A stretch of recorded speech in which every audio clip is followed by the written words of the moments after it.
most wanted. April 14th, 1865, Washington, D.C. A play has begun at Ford's Theater. Behind the scenes, an assassin stalks his victim.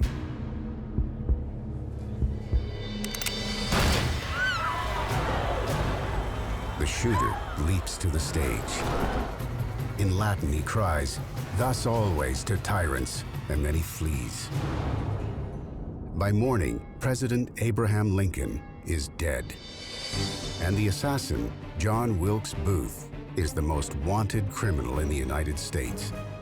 The nation is stunned. How could this have happened? In 1860, America was a country divided over the issue of slavery.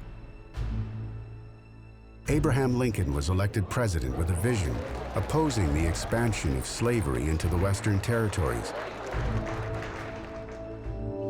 But Southern slaveholding states were against him. They feared that Lincoln would outlaw slavery in the South, and their fortunes depended on the unpaid labor of enslaved workers. 11 Southern states broke from the Union and formed their own nation.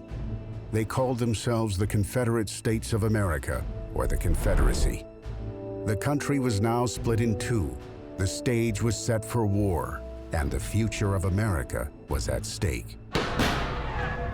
The Civil War began in 1861.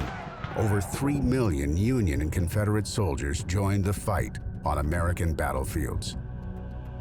In 1863, Lincoln signed the Emancipation Proclamation. It declared all enslaved persons in the South forever free. Newly freed men joined the Union effort and helped turn the tide of the war. On April 9, 1865, General Robert E. Lee surrendered his Confederate Army to Union General Ulysses S. Grant. It was over for the Confederates. The end of the war would soon follow.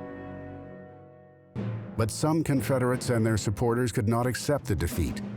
They wanted revenge. John Wilkes Booth, one of the country's most famous stage actors, was one of them. Booth believed he could avenge the South by killing Lincoln. And now it was done. The President of the United States was dead, and the killer had escaped, launching one of the biggest manhunts in history. The hunt for Lincoln's killer had begun.